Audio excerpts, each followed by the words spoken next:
नमस्कार. आऊचा खाऊ या यूट्यूब चॅनलवर मी मेधा तुमच्या सगळ्यांचं मनापासून स्वागत करते. आंब्याचा सीझन संपत आलाय. आंब्याचे बरेच पदार्थ तुम्ही केले असतील, पण आंब्याचे गुलाबजाम कधी केलेत का हो? नसतील केले तर करून बघा. ही खास रेसिपी तुमच्यासाठी आंब्याचे गुलाबजाम. चला तर रेसिपी बघूयात. गुलाबजाम करण्यापूर्वी आपण त्याच्यासाठी लागणारा साखरेचा पाक तयार करून घेणार आहोत. त्यासाठी आपण 600 ग्रॅम एवढी वजनी अशी साखर घेणार आहे. कपाचं प्रमाण पण मी तुम्हाला दाखवते.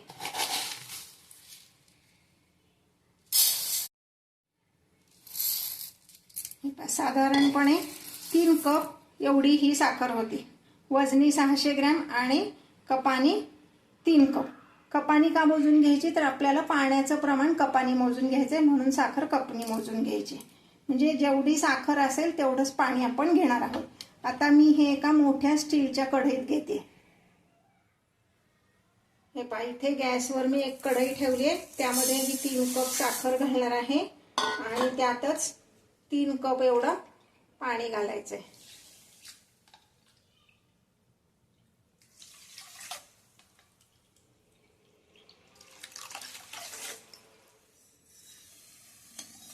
गॅसची फ्लेम मीडियम ठेवायची आणि सतत हलवत असा हा पाक तयार करायचा. हा पाक तयार व्हायला साधारणपणे 5 मिनिटं लागतात. फार असा काही एक तारी वगैरे असा पाक करायचा नाहीये. साखर विरघळल्यानंतर 2 मिनिट फक्त उकळायचा आहे. म्हणजे आपल्या हाताला तो पाक असा चिकट लागला पाहिजे. जसं तेल किंवा असा कुठलाही चिकट पदार्थ हाताला जसा लागतो तितपतच हे आपण करायचंय. हे पहा, तर साखर पूर्ण विरघळली आहे आणि हा पाक उकळायला लागलेला आहे.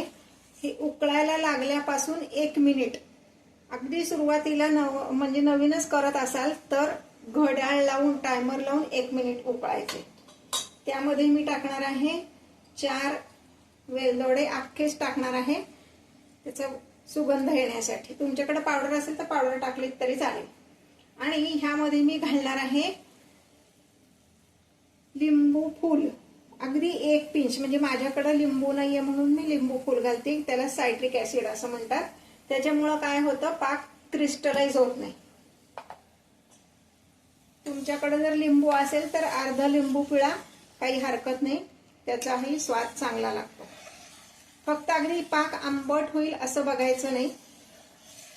लिंबू घालण्याचं कारण लक्षात घ्या की पाक क्रिस्टलाइज होऊ नये म्हणून आपण त्यामध्ये लिंबू किंवा सायट्रिक ऍसिड घालणार आहे.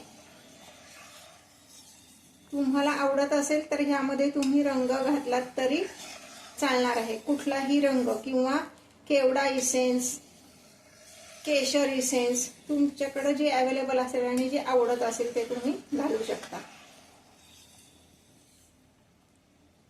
हे पाहता, हा 1 मिनिट झालेला आहे. मी गॅस बंद करते आणि हे पातेलं मी दुसऱ्या गॅसवर शिफ्ट करते. आणि आता आपण गुलाबजामचं जे पीठ आहे ते तयार करायला घेऊया. हे पहा, इथं एका बाउलमध्ये मी मार्केटमध्ये जे गुलाबजामचं प्रीमिक्स मिळतं ते घेतलेलं आहे 200 ग्रॅम. तुमच्या आवडीचं कुठलंही प्रीमिक्स तुम्ही घेऊ शकता. असं काही कुठल्याही अमुक एक ब्रँडचं असं काही नाही. तुम्हाला हव्या त्या ब्रँडचं तुम्ही घेऊ शकता. आणि हे भिजवेपर्यंत मी इकडे गॅसवर एक कढई ठेवली. त्यामध्ये साधारण 1 वाटी एवढं तूप बारीक गॅसवर तापत ठेवणार आहे. गॅस बारीकच ठेवायचा आहे. आता हे भिजवण्यासाठी आपण आंब्याचा रस वापरणार आहे. तो किती वापरायचा आहे तर ज्या कुठल्या ब्रँडचं तुम्ही प्रीमिक्स वापरत असाल त्याच्यावर दुधाचं किंवा पाण्याचं प्रमाण जेवढं दिलंय तेवढ्याच आंब्याचा रस वापरायचा आहे.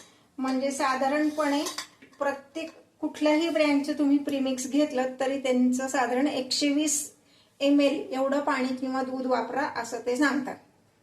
म्हणून आपण 120 ml एवढा आंब्याचा रस वापरणार आहे. मी 1 आंबा मोठा साधारण त्याचा रस काढला आणि तो मिक्सर मधनं काढून घ्यायचा आहे. म्हणजे त्याच्यात जर काही शिरा असतील तर त्या बाजूला जातात. शक्यतो शिरा असलेला आंबा घेऊ नका. मी हा केसर आंबा घेतलेला आहे. हापूस किंवा केसर ह्या 2 पैकीच घेतलात तर छान होईल, म्हणजे तुमचं काम कमी होईल. नाहीतर मग त्या आंब्याला जर शिरा असतील तर हा पल्प तुम्हाला परत गाळून घ्यावा लागेल. आता मी हा तुम्हाला मोजून दाखवते किती आहे त्यानुसार, नाहीतर मग उरलेला आपण दूध घालूया. हा माझा 100 ml चा कप आहे. हे पहा, हा एका आंब्याचा पल्प साधारण 100 ml एवढा झालेला आहे. आता हा पल्प मी ह्यात घालते आणि उरलेलं जे 20 ml आहे ते आपण दूध घालणार आहोत. म्हणजे आता समजा पल्प कमी पडला, मग काय करायचं, तेवढाच आहे, तेवढ्यासाठी दुसरा आंबा आपण पिळून ते मिक्सरमधनं काढणार, तर तसं काही गरज नाहीये. पुढचं 20 ml आपण दूध वापरलं तरी चालणार आहे. शक्यतो मेजरमेंट कप वापरा, म्हणजे मग प्रमाण चुकणार नाही. आता आधी हे मँगो पल्प मी मिक्स करून घेते आणि मग दूध घालूया. हे आंब्याचे गुलाबजाम मात्र आपल्याला प्रीमिक्सचेच करावे लागतात, कारण खव्यामध्ये आपल्याला मँगो पल्प घालता येत नाही, खवा अजून पातळ होतो. त्याच्यावर माझे प्रयोग चालू आहेत. तो सक्सेस झाला की पुन्हा तो व्हिडिओ पण मी दाखवीनच.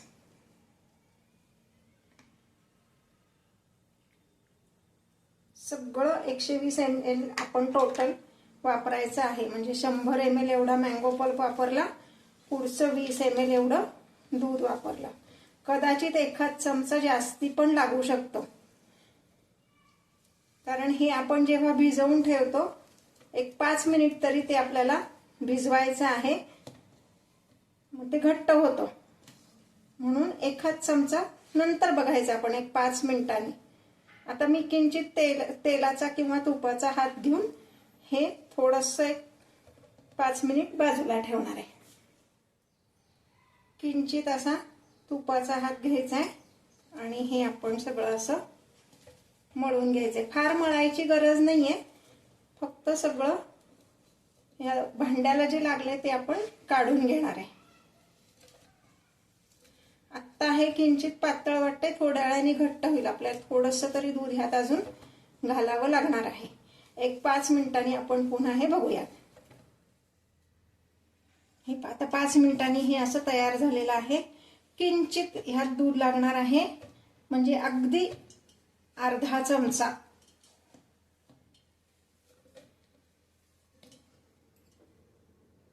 एका वाटीत दूध घेऊनच ठेवायचं. एक छोटीशी टिप सांगते, ती लक्षात ठेवा. दूध हे नॉर्मल पाहिजे, म्हणजे रूम टेम्परेचरचं हवं. फ्रीज मधलं काढल्या काढल्या लगेच वापरू नका, गुलाबजाम फसतील. आता ह्याचे आपण छोटे छोटे गोळे करून तळून घेणार आहे. एकीकडे आपण गॅसवर तूप तापत ठेवलेले आहे. तूप किंवा तेल तुम्हाला जे आवडेल ते घ्या, पण दोन्हीपैकी एकच काहीतरी घ्या. तेल आणि तूप एकत्र करू नका, टेस्ट बदलती पदार्थाची.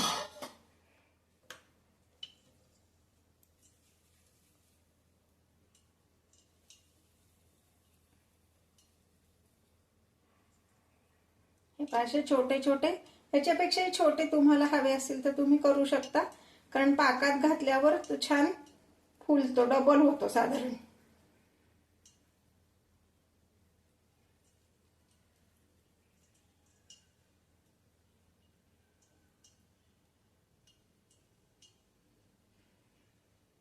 आपण हे जे पीठ भिजवलंय की नाही, हे काय होतं, बऱ्याचदा बाहेरच्या उष्णतेने कडक होतं किंवा कोरडं होतं. म्हणून आपल्याला एका वाटीत आपण दूध घेतले आणि किंचित दुधाचा हात प्रत्येक वेळेस लावायचा, म्हणजे मग ते कोरडं होणार नाही. अगदी चमच्याने दूध त्यात घालायचं नाही आपण. दुधाचा हात म्हणजे दुधात आपण किंचित हात बुडवायचा आणि तेवढंच त्याला लागलं पाहिजे, अशा पद्धतीने. म्हणजे मग काय होतं, ते पीठ कोरडं पडत नाही आणि गुलाबजाम कडक होत नाहीत. आणि एकट्यात जर करणार असाल तर अक्षरशः 2-4 गुलाबजाम तळून घ्या. सगळे एकदम वाळून ठेवले आणि मग तळायला घेतले असं करू नका. त्यामुळं काय होतं, सगळे एकदम आपण वळून ठेवले की पहिला लॉट तळेपर्यंत बाकीचे गुलाबजाम वाळतात किंवा कडक होतात आणि मग ते नीट तळले जात नाहीत. आता आपण तूप तापलंय का बघूयात. एक छोटा गोळा तुपामध्ये टाकून बघायचा. तूप अति पण गरम नको आहे.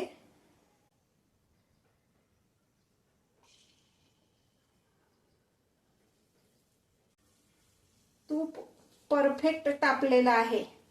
का सांगते, आपण गोळा त्यात घातला की तो एखाद्या मिनिटांनी तो वर आला पाहिजे. एक अर्धा मिनिट का होईना त्याला लागला पाहिजे. कारण आपण टाकले जर गोळा वरती आला तर तूप अति तापलंय असा त्याचा अर्थ होतो आणि मग तो गोळा वरनं करपतो आणि आतनं कच्चा राहतो. हे अगदी परफेक्ट तापलेलं आहे. आता आपण अगदी 2-2 जरी तुम्ही घातलेत ना गुलाबजाम तरी चालतील.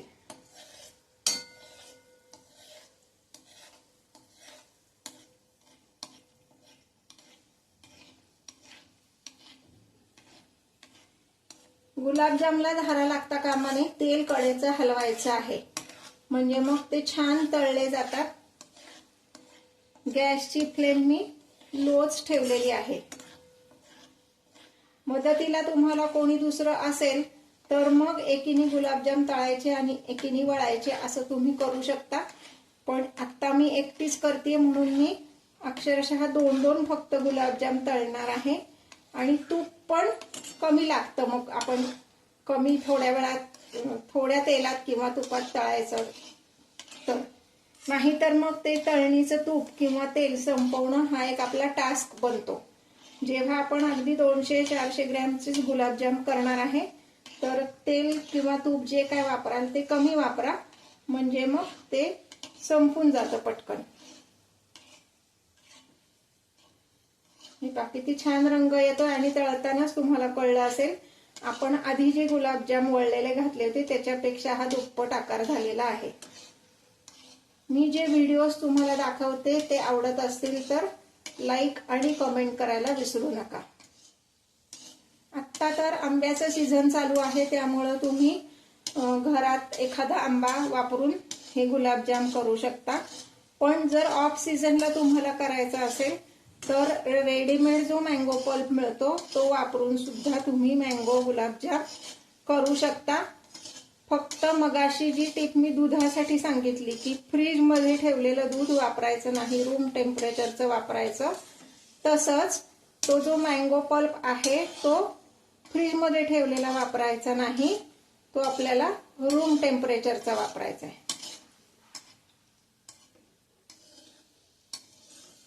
हे पहा किती छान रंग आलाय त्याचा बघा.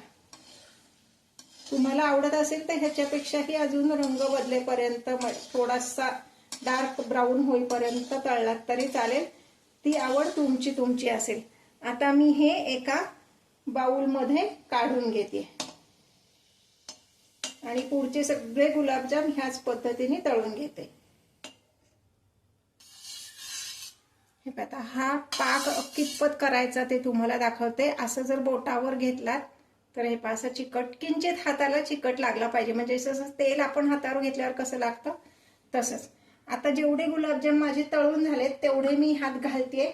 किंचित गॅस पेटवते कारण हा पाक गार झालेला आहे. तो आपल्याला कोमट पाहिजे. पाक पण कोमट असावा आणि तळलेले गोळे पण कोमट असावेत. हे गोळे पाकात टाकल्यानंतर सुद्धा अजून छान फुगतात. हे किंचित 1 मिनिटच फक्त मी हे गरम करणार आहे पाक. हे पहा सगळे गुलाबजाम माझे तळून झालेले आहेत आणि मी ते पाकात टाकले. मगाशी सांगितलं तसं की गुलाबजाम पण तळलेले कोमट हवेत आणि पाक पण कोमट हवाय. आता हे सगळे मी 4 तास तरी असेच पाकात ठेवणार आहे आणि त्याच्यानंतर सर्व करणार आहे. हे पहा असे हे आपले मँगो गुलाबजाम तयार आहेत. यातलं एक मी तुम्हाला फोडून दाखवते. बघा कसा मऊ छान झालाय. हे पहा आणि आतमध्ये रंग किती सुंदर आलाय बघा. असे हे मँगो गुलाबजाम करून बघा आणि कमेंट करा.